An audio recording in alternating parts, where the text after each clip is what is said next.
Debo confesar que me siento gratamente complacido con esta entrevista que tenemos con el doctor Miguel Ángel Rodríguez Mackey, de quien estamos aprendiendo mucho, en realidad, en Derecho Constitucional y Derecho Internacional. La pregunta que había quedado en el tintero, doctor, era esa que le habíamos dejado al final del bloque pasado, ¿no? ¿Cómo es que el presidente de los Estados Unidos, Bill Clinton, creo que si no me falla la memoria fue el 97 o 98, 98, ¿no?, en pleno ejercicio del mandato, comete perjurio, porque lo descubrieron ahí teniendo relaciones sexuales con su... y orales todavía, ¿no?, con la puerta abierta del Salón Oval, y cuando le imputaron ese hecho inmoral, y en Estados Unidos se valora mucho la moral, él dijo, no, yo no he tenido absolutamente nada. Y después se descubrió que sí, porque la señorita había guardado prudentemente su blusa con el contenido del líquido seminal del presidente. Y fue investigado y luego tuvo que salir a decir, bueno, fueron relaciones impropias, ¿no? Ese fue el concepto que creó. Sí. Entonces, la pregunta es, ¿cómo en el país donde se precia de manera casi inigualable el valor de la democracia y el Estado de Derecho en el planeta Tierra, tiene un sistema en el cual su presidente sí puede ser investigado durante el ejercicio de su mandato presidencial, y el Perú, que repito, no es menos, pero es el Perú, tiene esta prerrogativa que hace que al presidente no se le pueda investigar? No es que yo esté fomentando la investigación de este o de cualquier otro presidente, sino es una curiosidad académica, ¿no? Fíjate, la respuesta debe suponer un latigazo social a la vida política del Perú. Yo dije en mi columna en el diario Correo el último domingo, como le he dicho varias veces, que tenemos una clase política mediocre. Poco menos. Sí, pues, porque, digamos, la visión del Estado-Nación, la construcción de la gran heredad nacional, el gran derrotero que nuestra clase política, debido en el proceso de 196 años, llevar adelante como una visión pétrea y compromiso nacional, no se ha visto. ¿Y por qué te digo esto? Porque en 196 años las instituciones tutelares del Estado peruano siguen siendo instituciones con el mayor respeto de la probidad jurídica de la Constitución que tenemos, endebles. Entonces, tú haces una excelente referencia a un país que se forjó desde las 13 colonias en 1776, que solamente tiene una constitución política, es verdad que con enmiendas, pero una sola constitución política desde 1789, con un proceso que ha tenido de construcción, de valoración en la heredad estadounidense. Ni un golpe de Estado. Ningún golpe de Estado. Entonces, los valores del derecho y los valores de la política y, en consecuencia, de ese modus operandi social son otros. Mira lo que le pasó, tú hablas de Bill Clinton, el caso de Nixon también, claro, donde tú dices que la mentira, el caso de Watergate, la mentira es capital. Aquí en nuestro medio, ¿te imaginas que por una circunstancia como las que suceden a menudo en nuestro medio, se produzca ipso facto, por un acto de facto, de hecho, una situación como la que pasa en Estados Unidos, se desestabiliza, se anarquiza, se cae y vamos a terminar como le ha pasado a los países en América Latina o a los vecinos? Mira Bolivia, que del año 92 al año 98, ¿cuántos gobiernos ha tenido en el camino? Claro, desde Banzer para adelante. Por supuesto. Entonces, digamos, no somos un país, nos guste o no, Luis, que de institucionalidad en el camino haya sabido recrear la base de una institucionalidad sólida, garantista. Todavía estamos, como también lo he dicho en otros medios, en pañales, en pañales. ¿Por qué? Porque no hemos entrado a la profundidad del respeto y de la valoración de instituciones, de jefes de Estado, de presidente de Congreso, de fiscales de la Nación, etc.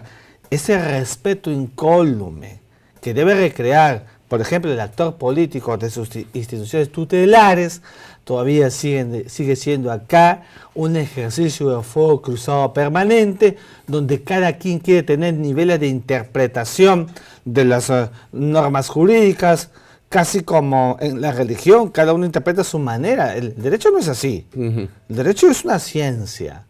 Y como ciencia social tiene sus tecnicismos.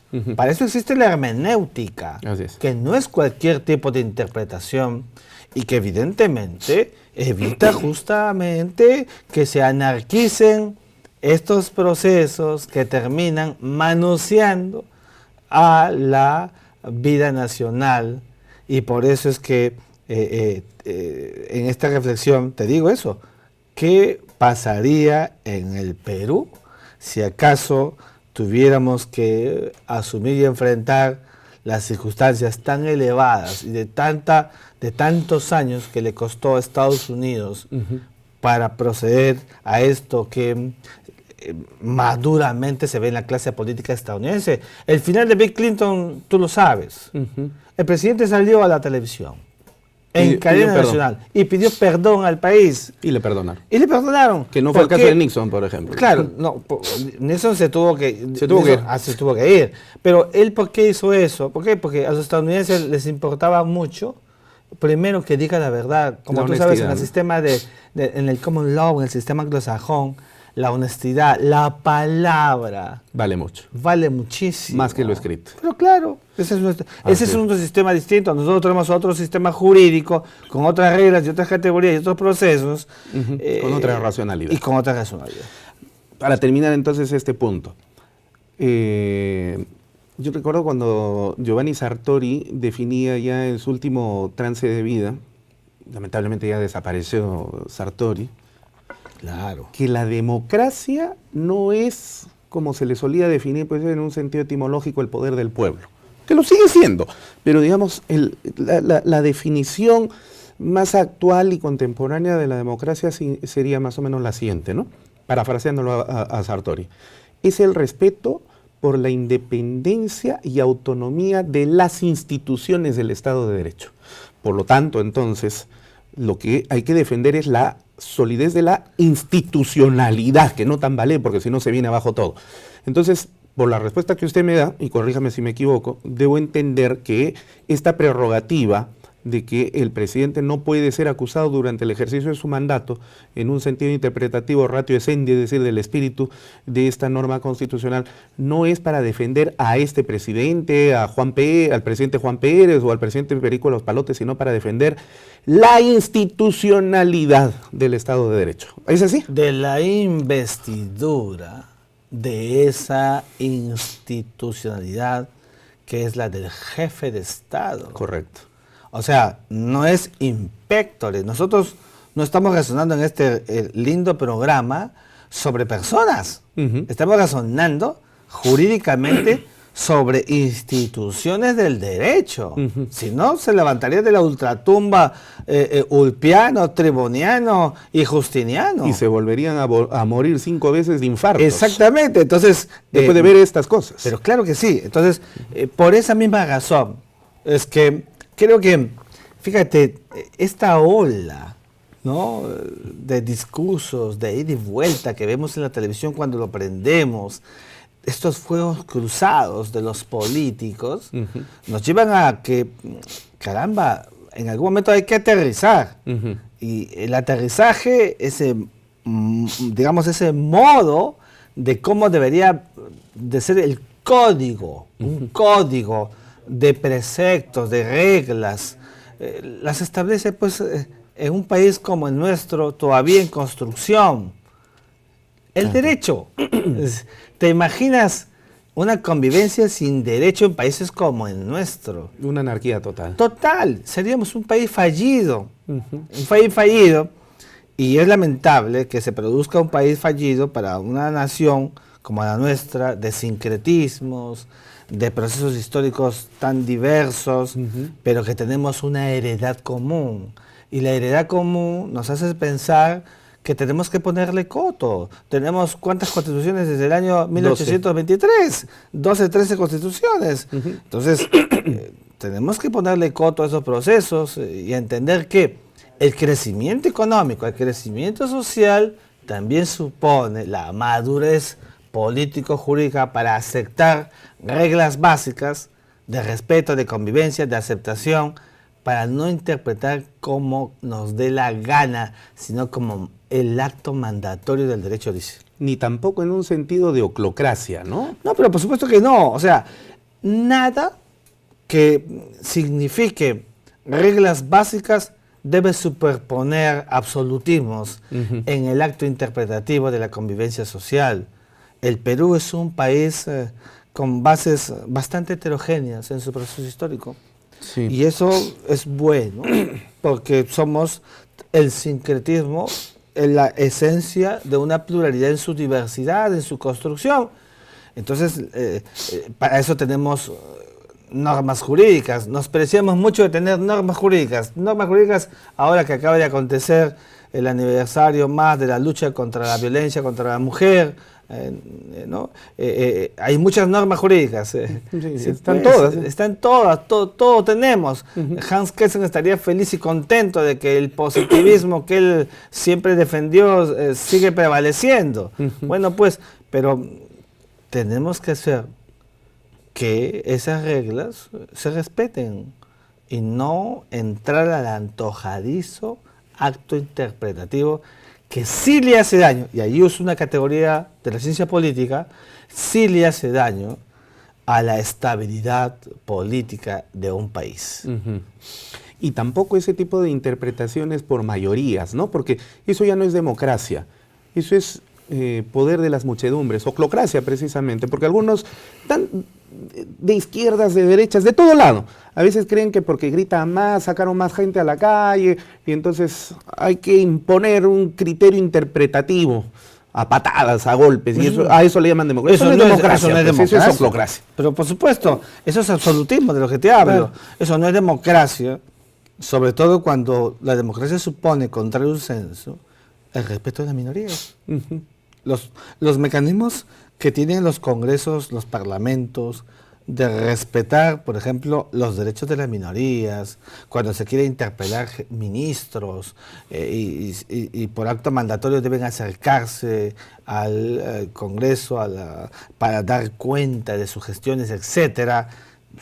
Esas cosas pues son categorías que están allí como reglas dispuestas sin que tengan que ser motivo de juicios de valoración subjetivos. ¿Por qué? Porque tiene que aceptarse, son reglas de convivencia. El que tiene poder también tiene que darle espacio a la cuota de aquellos que no lo tienen y que son parte del sistema. De acuerdo, porque si no sería la dictadura de la mayoría. Pero claro, además... ya no es democracia. Ya no es democracia, y además con la cuota de que siendo la democracia el sistema imperfecto, con todo lo que tiene, hay que aplaudirlo, porque sigue siendo todavía lo mejor, a mi juicio, que ha encontrado el eje social para la convivencia. Como decía Kennedy. Claro. Sí.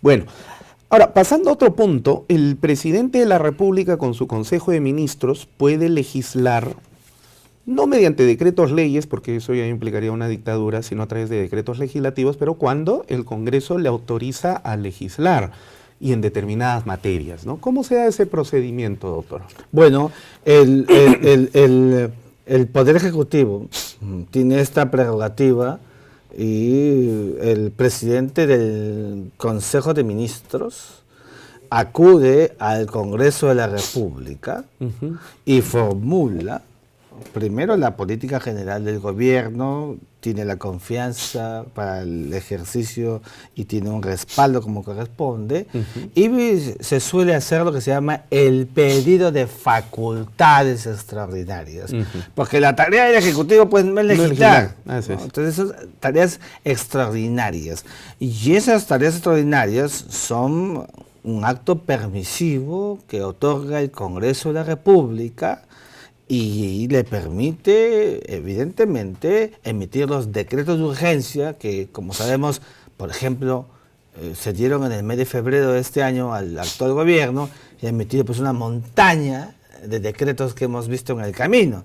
Y esto está aceptado por las reglas de la Constitución Política, como atributos que tiene el Poder Ejecutivo y que el Congreso de la República, ahí está en la propia Constitución, nominado como el primer poder del Estado. Uno mira la Constitución, primero aparece el Poder Legislativo, concede y otorga. Así es. Claro, ¿no? Luego viene el Ejecutivo y después las relaciones legislativo-ejecutivo. Así es, ¿no? Porque es el privilegio del soberano, a través de lo que hablábamos al comienzo. Y entonces este es el ejercicio que tienen los poderes ejecutivos para entrar en una dinámica que les permita operar a través de normas jurídicas que le hagan más fácil, más factible el proceso de gestión y evitar los trámites engorrosos de ir y vuelta que suele tener de manera hermética el Congreso de la República. Sobre todo cuando hay dos cámaras, ¿no? Entonces que pase primero por la cámara baja, luego la alta, la observación, etcétera, etcétera. Claro, es un filtro importante, pero toma su tiempo. Ahora, estos decretos legislativos, para ir terminando ya nuestro programa, los expide el presidente de la República, pero son sometidos todavía a una revisión por el Congreso, ¿no es cierto? Claro. Porque tampoco es una extensión de cheque en blanco. No es una carta blanca. Otra vez, fíjate, qué importante tu juicio allí, porque esas son las garantías que te produce el sistema. Así es. Otra vez, quizás en otro escenario, no tendría que hacerse un ida y vuelta al Congreso de la República, porque es una sociedad como en Estados Unidos que ha alcanzado niveles de desarrollo realmente con resultados y eficacias que se han visto a la mano en el proceso histórico. Pero en el caso nuestro, donde en el nivel del discurso político se han superpuesto muchas veces desconfianzas, etcétera, el derecho tiene que entender esa realidad y por eso hace una suerte de nudo para poder hacer viable que vía la explícita manifestación para poder actuar legislativamente no le emite lo que tú decías de cheque en blanco y es una suerte de control y de filtro que el propio Congreso utiliza como garantía de un acto que es esencialmente congresal y que excepcionalmente lo tiene el Poder Ejecutivo. El juego de pesos y contrapesos. Claro.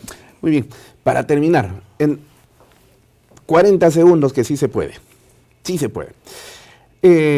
Así como el Congreso de la República le puede cortar el cuello al presidente a través de la vacancia, viceversa, el presidente le puede cortar el cuello al Congreso a través de la disolución del Congreso. ¿Cuál es la causa por la cual el presidente puede ejercer esta difícil decisión de disolución del Parlamento? Cuando no se le ha otorgado confianza a dos gabinetes, a dos consejos de ministros, el presidente de la República está facultado para cerrar el Congreso de la República.